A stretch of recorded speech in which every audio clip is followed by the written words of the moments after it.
Welcome to For You Radio, where the gospel's for the believer and the unbeliever alike. That's everybody. We say that every time, but it's true every time nonetheless. I'm Craig Donofrio, pastor of Redeemer Lutheran Church in Willmar, Minnesota. Ever thought I'd live in Minnesota? Who knew? God's funny. Who are you? I am still jamming out to the entry tune over here. I don't know about you, but yeah, I'm Pastor Troy Neujahr, which the redundancy pastor, apparently, at St. Peter's Lutheran Church, Shaker Heights, which is remaining in Ohio. You're the redundancy pastor? Well, I said I'm Pastor Troy Neujahr, the pastor of, so that's... There's your redundancy. The Department of Redundancy department kind of thing going on there. Sorry. You were both repetitive and... never mind. Repetitive and redundant. That's me. Yes, that's right. That's me. Okay. Hey, we are happy to be part of 1517.org's podcast and broadcast network. Fantastic stuff at 1517.org. Go check it out. Lots of Bible studies, video stuff for you, for your church. Classes by Chad Bird on Christ in the Old Testament, Adam Francisco on apologetics. All sorts of cool stuff over at 1517.org. Go there, buy books. Tell them For You Radio sent you. And you will have my favor for all of eternity. That's what you get by telling him that For You Radio sent you. I don't have any prizes for you. I'm sorry. Oh, we do have a couple of coffee mugs we could give away. Do you? Okay, cool. Yeah, cool. We should do something, give away some coffee mugs. Anyway, Troy, if people wanted to email us, what would be that address to address their emails to? Well, I'm actually just opening up our email right now, and I see a great email here from the Chartable Digest saying that For You Radio has climbed 37 spots, so now it's number 74 in Apple Podcasts. The topic, Christianity in New Zealand. New Zealand! We're huge in New Zealand. Wait, we're number 70 what? Number 74 in New Zealand. Out of 73? I have no idea. I have no idea. Yeah, when you're huge in New Zealand, that's really a mile marker. What are New Zealanders called, by the way? I think New Zealanders. No, there's Maoris? Those are the natives. I forget it. Or the Maoris. No, there's there's a name. Never mind. Okay. I don't know. Okay. Well, hey, if you are from New Zealand. New Zealand, they've got one of my favorite rugby clubs, the All Blacks. Okay. They're a dynamite rugby club. They're fantastic.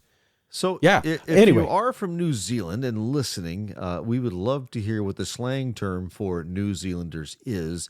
And please email that to foryouradio@1517.org. And if you want to pick me up an All Blacks jersey, make it a XX and send it to Redeemer Lutheran Church in Willmar, Minnesota. That would be nice. Wow. Okay. Then that'll get nothing you. Like, that'll get you. Nothing like pandering. I brought up my love for venison the other day in church, and a lady came with a bunch of frozen venison for me just today. That was amazing. Lovely. You manifested that in your life. Way to go. So, by the way, so if you do send Craig the jersey, we will trade you a For You Radio coffee cup. Somehow I think the value doesn't quite go both ways there. And then that offers only open to New Zealanders only. So, yes. There you are. Yeah. So, we are moving on in our lives today to Christmas, basically, which is the incarnation of God. God taking on flesh, becoming one of us. And of course, when you have these kinds of teachings where God becomes man, and by the way, the Orthodox, that's the right confessing way of understanding who Jesus is that he is 100% God, 100% man at the same time, not dividable, but not commingled either, right? So he's not like, when you get some ground venison and mix it with some ground beef, he's not like that. He's fully God and fully man, all at the same time. And you say, wait a minute, Craig, that doesn't make a lick of sense because now it's 200% of a 100% something. How can this be? How do we answer that, Troy? How can this be? It can't, and that's exactly why it's so cool. I said this last week, probably the week before. The thing about this, it's totally heretical, except Jesus does it. And so that makes it Right. awesome. Yeah.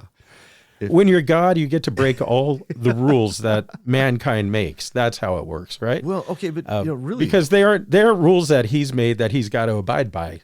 We made up the mathematical rules, not him. I want to tell you this though. Sure, we could ask, well, how can that be? But the more important thing is what happens in that.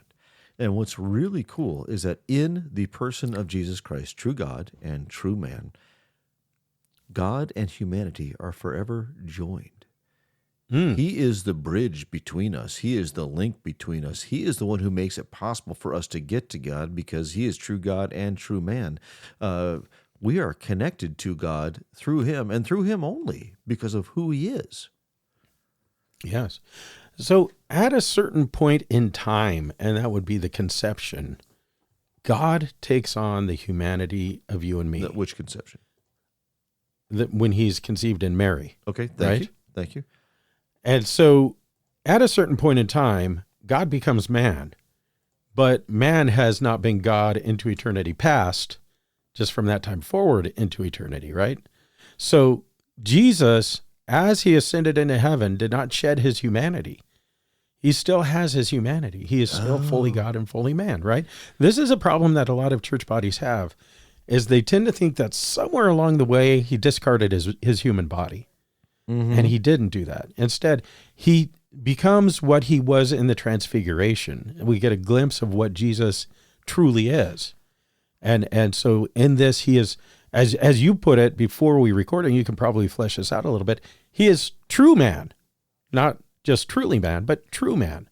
Well, what did you mean when you said that before we By the way, Troy? you'll flesh this out a little bit? Flesh out the Flesh it teaching on out. the incarnation? Yes. Okay. Would you carne this out a little bit for me, please? Wow, that's a bad pun. I think both are true. He is truly God and truly man. He's also true God and true man. So when we say truly man, I think we're kind of, what we mean by that is like he really truly is human. Right. But there's also a reality in which he is true man. He is humanity as it was always intended to be. In other words, Jesus is born without any sin of his own. And as a result of that, he is the one who's able to be the perfect sacrifice for all of us, all of you, for you. Right. And and the Bible actually refers to this, talks about the first man, Adam, and the second man, Jesus Christ, first Adam, second Adam, rather. As both kind of being, the genesis of something that is new and exciting. Talk about Adam, and I say the word Genesis. Get it? Get it? All right. Right. Okay, thank you. As Jesus is the second Adam, he is basically the do-over for humanity in a real sense, right? Well, I mean, except the it's first not Adam God's, blew it. Except it's not like God's mistakes. Like, oh, well, what are we going to do now? Oh, how about we do it again? It's not like that. No. This was the I didn't plan. mean it quite this like was that. the plan all along. God had Yes. this plan from eternity to join himself to humanity in the person of his son. Oh, wait a minute. Yes. So did God create Adam and Eve with a plan that they would fall? You know what? I don't care. I don't because I'm coming to see like really who Jesus is in this incarnation thing, and I realize that nothing really matters except the fact that Jesus Christ is true man and true God. I mean, so here it is. I mean, you go all the way back to Genesis chapter 2, and here's Adam and Eve walking and talking with God in the garden, but there's a severe division between them. There's the creator and the created, and never the two shall meet. But in Jesus, they meet. They are joined. I would make the argument that God is not ingenuous and duplicitous like that, disingenuous rather, and that God would not create mankind just setting them up for the fall. I mean, I don't think that that's what God had planned. Now, foreknowledge and predestination are not the same thing. Knowing that something is going to happen and forcing it to happen or causing it to happen, that's not necessarily the same exact thing. So we don't want to, pin God down with our nonsense like that, accusing God of basically being evil. I mean, that would be evil for God to basically create man just so that he could fall, Okay. Well, so then, that God could condemn him, right? well, then you only have to defend yourself to God as to say, so Jesus was the backup plan, or was he the eternal plan? So either Well, way. I'm not going to say he wasn't the eternal plan, You know what? but I'm also going to say that God didn't create us just to take a dive. I mean, that's not, that would be a very disingenuous God, right? Yeah. And You know, furthermore, yeah. I think you get into a lot of Calvinistic struggles with this, trying to understand the order of decrees and the fall and that sort of thing, where you start saying, well, God determined that man was going to fall before even creation. Then you've got all sorts of problems here. You know what I think is happening right now? And it's actually quite fascinating, considering what we were supposed to be talking about, is that what we have in this conversation is the makings of some fine heresies, where you get two people talking about the same thing, coming at it from a slightly different angle, and eventually the talk moves to argument, and eventually somebody moves to such a radical position in order to try to defeat the other person's argument that they wind up pushing themselves into heresy. Well, let's just agree that you're wrong, and then we'll move forward. That's right. That's the way that it goes, right? I'm not wrong. You're wrong. I'll show you. So this goes back to what I always say is that the opposite of an error is usually an error in the opposite direction, right? A lot of times when somebody comes up with something that's not really right, we knee jerk and we go too far the other way. And it's not that the middle path is always the best, but it's just that you can go overboard in the other direction. And that's what we see happening in the early church for about 450 years. Someone comes up with a crazy idea, and then someone knee jerks and goes too far the other way, right? Yeah, yeah. So the road to heaven is the straight and narrow path, right? yeah. And you got two ditches on either side, and if you shove against one ditch really hard, you'll push yourself into the other ditch. So would the real Jesus please stand up? Please stand and up. that's what we get into is this struggle here. Wait. So- will the real Jesus please stand up? Please stand up. Please stand up. What? It's a Huh? little Eminem reference. I'm sorry. Old school Eminem Oh, reference. see there, yeah. Marking me as Never an a old fan. guy. Yeah. Never a fan. Let's move on of then, Eminem. shall we? Because Eminem has nothing to do with Jesus, well, except No, that Jesus died for him no. too. So, yeah. Okay, so at a place on. in time, Yeah. God takes on the flesh of humanity, One and that very would be specific place. in Mary's womb. Mm-hmm. God becomes man, At the- and he comes and dwells among At the us. place that is recorded in Luke chapter 1, where the angel Gabriel appears to Mary, and she says, behold, I am the servant of the Lord. Let it be to me according to your word. Boom. It's happening. Right there. And there, Mary becomes the mother of God. We've talked about that one already. We did. That upsets people, though, when you say Mary's the mother of God. And what we're saying is Jesus is God and Mary is his mother, and you can't separate out the humanity and divinity of Jesus. So Mary is the mother of Jesus. Jesus is God, so Mary's the mother of God. There you go. But we're talking about who Jesus is. Yeah. We aren't talking about who Mary Well, is. you are talking about Mary. Mary Yeah, didn't- Okay, anyway. But yeah, Mary didn't precede God. That- It's not. that is a that, simple you know, argument, though. That thing. Mary is the mother of God. Oh, well, is Jesus God? Yes. Yes. Is Mary his mother? Yes. Therefore, There you have it. but But the implications. the problem of that, is, right? The implications of that are the thing that start tripping us up. yeah, How yeah. can finite flesh bring forth the immortal, invisible, all-wise God? Oh yeah, I think that was either Calvin or Beza that said that the finite is not capable of the infinite. It's probably said by someone way before them even. Finite is not capable of containing the infinite. Correct. Yeah, right. So in that you would actually be denying what happened in the incarnation. You would be denying what happened when Jesus is born of the Virgin, because he took on full human DNA, and there all of God dwells bodily. And so, yeah, the finite Okay. is not capable of the infinite except when it's God who's doing it, So, then God can do whatever he wants because he's God. since we're on this subject, let's talk about Nestorius. Let's. Nestorius' children was a heretic of the early church. He was. I need to read this. We need like a heretic's children's book is what we need. And actually, one of the things that he was upset by was this idea of the Theotokos, Greek for the God bearer. In other words, Mary is the mother of God. Mary, did you know? Yes, I did. So Mostly. yeah.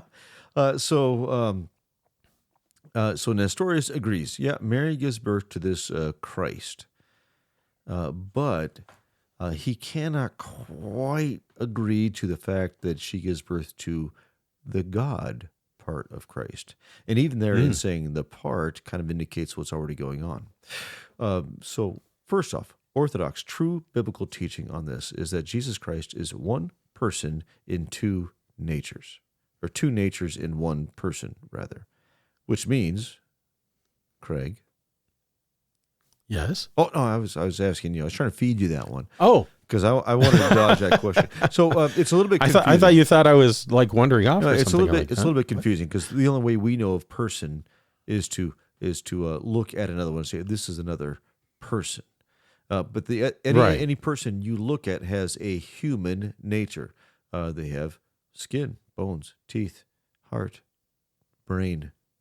Most of them have a brain, and so that is a person, one person with the human nature. Now, God has his own nature, the divine nature, and is the essence of who he is.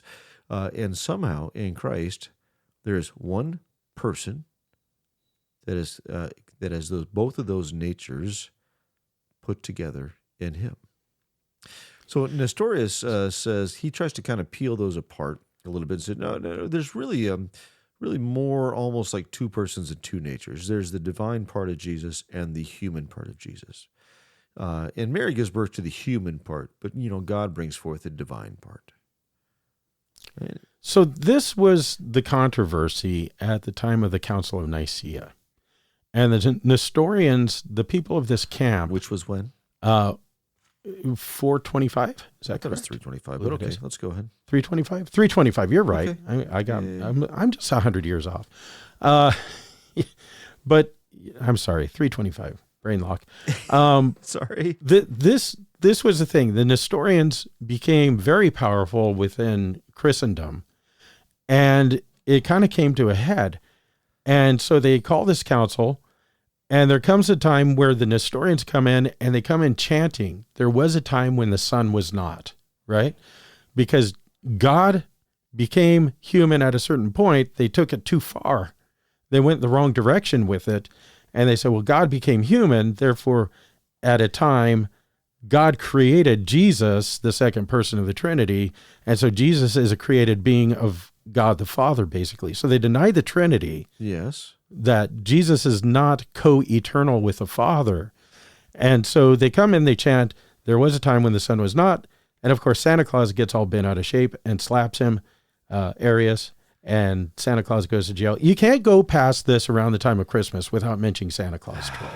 Okay, focus. St. Nicholas, right? St. Nicholas. So St. Nicholas is there at the Council of Nicaea, but they come in chanting this, there was a time when the sun was not. And of course, the champion of the day for the Orthodox Christians was Athanasius. They called him the Black Dwarf. And Athanasius had the teachings down right. And basically, the court was kind of stacked against the Orthodox Christians in favor of the Nestorians because the mother of the emperor was deep with the Nestorians, and she had her sons here, Constantine, right? Arius. I said Arius. I said Nestorius. Yes, no, sorry, we're going to get to him. So mother of Constantine is an Arian, right? As meaning a follower of Arius's theology. How many times did I say Nestorius there, meaning Arian? I'm not quite sure. I was kind of spacing Probably a out dozen. for a second. I'm sorry. Who knows? Okay, so talking about Arius. The disease has not let go of me yet here, so I'm still a little fuzzy. So anyway, Arius is defeated in his false logic that the sun was created. And now what he was saying kind of makes sense if you deny, or if you just ignore the whole fact that it's God who's doing it, right? Well, it makes sense if you ignore the scriptures. Well, that too. You know, the angel Gabriel appears to Mary and says, "You will conceive, you, Mary, will conceive in your womb and bear a son, and he will be great and called the Son of the Most High." So the angel Gabriel says two things. You'll get to birth a human child. Oh, you're going to give birth to the Son of God. And there it is. They're right there in the scriptures. Okay. And Arius just says, can't be what you think it is, because that doesn't make sense. Right. To which we should say, so it doesn't make sense, but we believe it because God said it. The struggle continues in the church to understand both the Trinity and the person of Christ, and it's all intertwined, because if you get Christ wrong, you get the Trinity wrong, and vice versa. Along comes a guy named Nestorius who's trying to explain all of this. Yes. And what he ends up with is this illustration. We were taught in seminary, it's easier to understand this way, that say you have two boards, a God board and a human board. Yes. And then the Father glues them together so they can't be separated, right? So this is his understanding of the union of the humanity and divinity of Jesus. Mm-hmm, mm-hmm.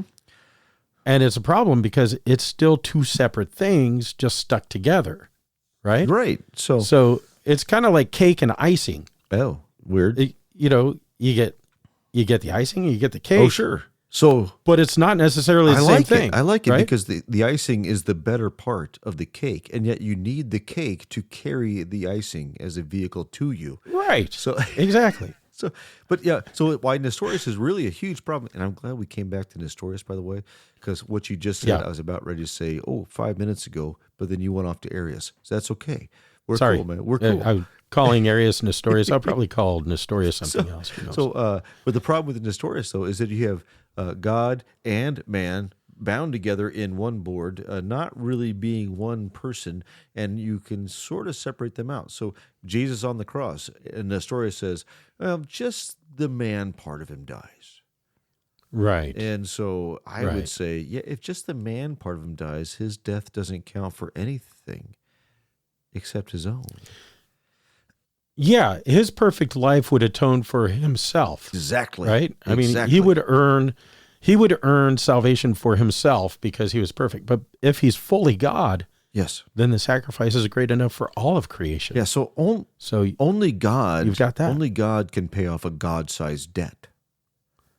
Now, you mentioned this, and a little offshoot of this is called Docetism, from the Greek word dokeo, to appear to be God. And so a subcategory off of Nestorianism is that Jesus only appeared. It's like God who takes on a ghost of humanity.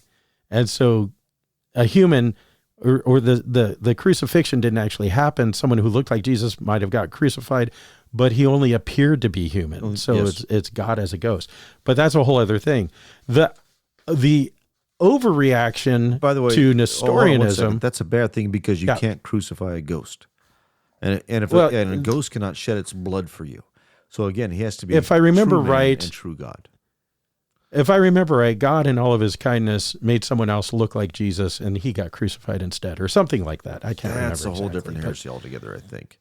Yeah. So anyway, the overreaction to the Nestorians, because we only have 2.5 minutes, is called Eutychianism, right? And the guy named Eutyches is tagged with this. They call it monophysites and that sort of thing. A lot of big words there. But this is okay. Go ahead. This is the idea that the humanity and divinity are mingled together, kind of like a 50-50 bar or something like that.